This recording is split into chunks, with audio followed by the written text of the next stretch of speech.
இந்த செய்தியை உங்களுக்காக வழங்குவது யூரோ குரூப் மலேசியா.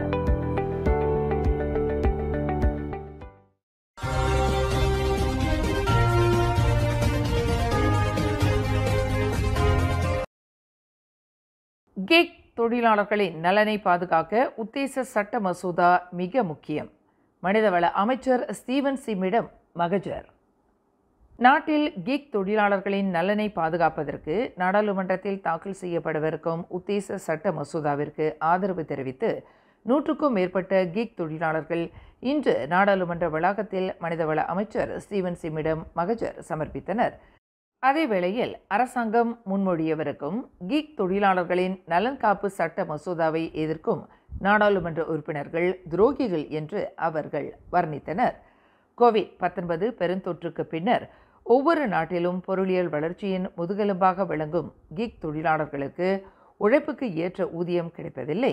இதர நியாயபூர்வமான சலுகைகளும் வழங்கப்படுவதில்லை.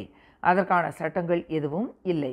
இந்நிலையில் கிக் தொழிலாளர்களின் நலனை கருத்தில் கொண்டு அவர்களுக்கு நியாயபூர்வமான சலுகைகள் மற்றும் பாதுகாப்பு அம்சங்கள் உட்பட இதர அனுகூலங்களை வழங்க வகை செய்யும் மடானி அரசாங்கத்தினால் முன்னெடுக்கப்படவிருக்கும் கிக் தொழிலாளர்களுக்கான உத்தேச சட்ட மசோதா மிக முக்கியத்துவம் வாய்ந்ததாகும் என்று தரை பொது போக்குவரத்து உருமாற்று சங்கமான டிபேட்டின் தலைவர் நாதன் தெரிவித்தார்.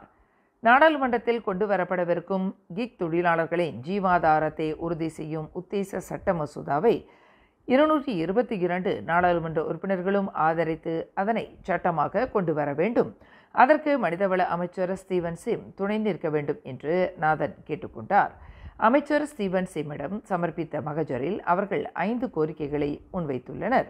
இதனிடையே செய்தியாளர்களிடம் பேசிய மனிதவள அமைச்சர் ஸ்டீவன் சிம் நாடாளுமன்றத்தின் அங்கீகாரத்திற்காக தாக்கல் செய்யப்படவிருக்கும் இந்த உத்தேச சட்ட மசோதா நாடு முழுவதும் உள்ள 12 லட்சம் கிக் தொழிலாளர்களின் நலனை பாதுகாக்கும் அதே வேளையில் அவர்களுக்கு பெரும் அனுகூலங்களை தரவல்லதாகும் என்றார்.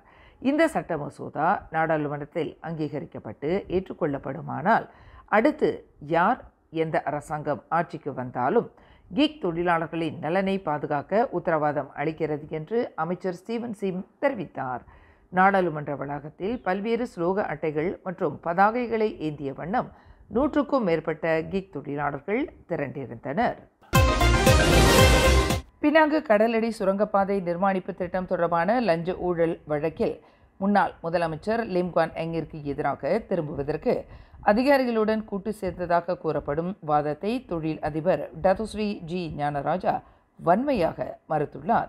பினாங்கு முன்னாள் முதலமைச்சர் லிம் குவான் எங்கிற்கும் தனக்கும் எந்தவொரு விரோதமும் இல்லை என்று குவாலலம்பூர் செஷன்ஸ் நீதிமன்றத்தில் நடைபெற்ற லிம் குவான் எங்கிற்கு எதிரான வழக்கில் சாட்சியம் அளிக்கையில் பிரபல தொலைக்காட்சி பிரபலம் கீதாஞ்சலியின் கணவரான ஞானராஜா மேற்கண்டவாறு கூறினார். லிம் குவான் எங்கிற்கு எதிராக சாட்சியம் அளிப்பதற்கு அதிகாரிகளுடன் இணைந்து ஞானராஜா ஓர் உடன்பாடு செய்திருக்க வேண்டும் என்று லிம்மின் வழக்கறிஞர் RSN ராயர் முன்வைத்த வாதத்தை ஞானராஜா மறுத்தார். மோசடி குற்றச்சாட்டு தொடர்பில் ஞானராஜாவிற்கு எதிராக ஒரு வழக்கு இருந்ததாகவும் அந்த வழக்கில் சமரசம் காண்பதற்கு அதிகாரிகளுடன் ஓர் உடன்பாட்டை ஞானராஜா கொண்டிருக்கலாம் என்றும் இதன் காரணமாகவே ஞானராஜாவிற்கு அபராதம் விதிக்கப்பட்டதாகவும் நீதிமன்றத்தில் தெரிவிக்கப்பட்டது. எனினும் அந்த விவகாரத்தில் தாம் உடன்பாடு காணவில்லை என்று ஞானராஜா திட்டவட்டமாக தெரிவித்தார்.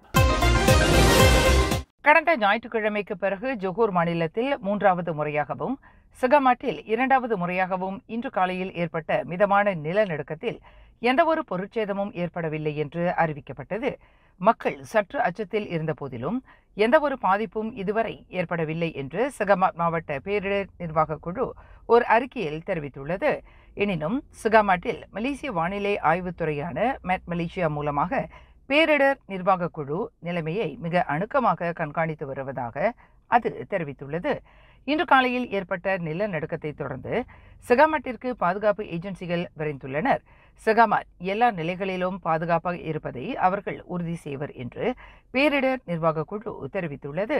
சகமாட்டில் இன்று காலை 8:59 மணியளவில் ஏற்பட்ட இந்த மிதமான நிலநடுக்கம் ரிக்டர் அளவுகோலில் 3.2 பதிவு செய்யப்பட்டுள்ளது. அது 10 கிலோமீட்டர் ஆழத்தில் மையம் கொண்டிருந்ததாக மெட் மலேசியா அறிவித்திருந்தது. பள்ளிகளில் மாணவர்களுக்கு பெரும்படி தண்டனை கொடுக்கும் நடைமுறை மீண்டும் அமல்படுத்தப்பட வேண்டும் என்று பரிகத்தா நேஷனலைச் சேர்ந்த MP ஒருவர் இன்று அரசாங்கத்தை கேட்டுக்கொண்டார்.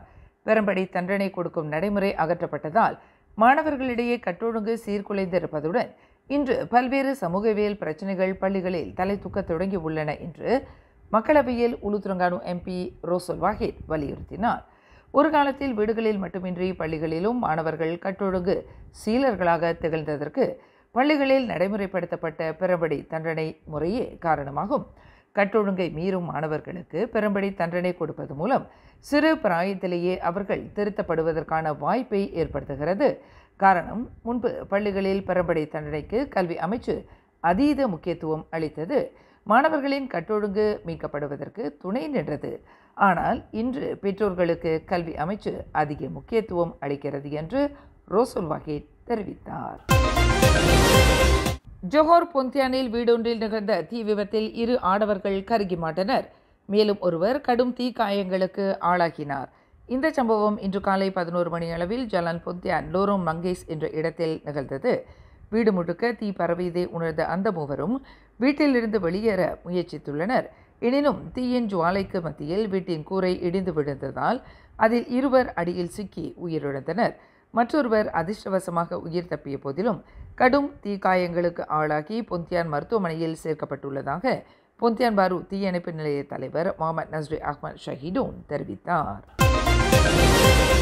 காஜாங்கில் ஒரு காதல் ஜோடி உட்பட 3 நபர்களை போலீசார் கைது செய்தது மூலம் 7 லட்சம் ரிங்கிட் பெறுமானமுள்ள போதைப் பொருள் கைப்பற்றப்பட்டுள்ளது. கடந்த ஆகஸ்ட் 21ஆம் தேதி மேற்கொள்ளப்பட்ட வெவ்வேறு சோதனை நடவடிக்கையில் 34 வயது பெண்ணையும் அவரின் 32 வயது காதலனையும் அவர்களுடன் இருந்த 32 வயது நபரையும் போலீசார் கைது செய்ததாக காஜாங் மாவட்ட போலீஸ் தலைவர் ACP நஸ்ரோன் அப்துல் யூசுப் தெரிவித்தார். அந்த மூவர் தங்கியிருந்த வீட்டில் சோதனையிட்டதில் மொத்தம் 7,57,760 ரிங்கிட் பெறுமானமுள்ள போதைப்பொருள் கைப்பற்றப்பட்டதாக இன்று நடைபெற்ற செய்தியாளர்கள் கூட்டத்தில் ACP நஸ்ரோன் விளக்கினார். நிறுத்தி வைக்கப்பட்டிருந்த மோட்டார் சைக்கிளிலிருந்து பெட்ரோலை திருடியதாக பாகிஸ்தான் ஆடவர் ஒருவர் ஜோஹர் பாரு மேஜிஸ்ட்ரேட் நீதிமன்றத்தில் இன்று குற்றச்சாட்டப்பட்டார். 38 வயது டிலாவர் கான் என்ற அந்த பாகிஸ்தான் ஆடவர் மேஜிஸ்ட்ரேட் அத்திஃபா ஹசிமான் வஹாப் முன்னிலையில் நிறுத்தப்பட்டு குற்றச்சாட்டு வாசிக்கப்பட்டது. கடந்த ஆகஸ்ட் 11ஆம் தேதி காலை 7:30 மணி அளவில் ஜோஹர் இஸ்காண்டபுத்ரி ஃபாரஸ்ட் சிட்டியில் கார் நிறுத்தும் இடத்தில் நிறுத்தி வைக்கப்பட்டிருந்த மோட்டார் சைக்கிளிலிருந்து 2.5 லிட்டர் பெட்ரோலை திருடியதாக அந்த பாகிஸ்தான் ஆடவருக்கு எதிராக குற்றச்சாட்டு கொண்டு வரப்பட்டுள்ளது. எனினும் அந்த அந்நிய ஆடவர் தனக்கு எதிரான குற்றச்சாட்டை மறுத்து விசாரணை கோரியுள்ளார். உள்ளூரைச் சேர்ந்த 2 நபர்களின் உத்தரவாதத்துடன் அந்த நபரை 5000 ரிங்கிட் ஜாமீனில் விடுவிக்க மேஜிஸ்ட்ரேட் அத்திஃபா ஹசிமான் அனுமதி அளித்தார். மேலும் செய்திகளை தெரிந்து கொள்ள கீழே இருக்கும் பெல் பட்டனை அழுத்துங்கள். உங்கள் மகிழ்ச்சியை வெளிப்படுத்த லைக் மற்றும் ஷேர் செய்யுங்கள். தொடர்ந்து திசைகளோடு இணைந்திருக்க சப்ஸ்கிரைப் செய்யுங்கள்.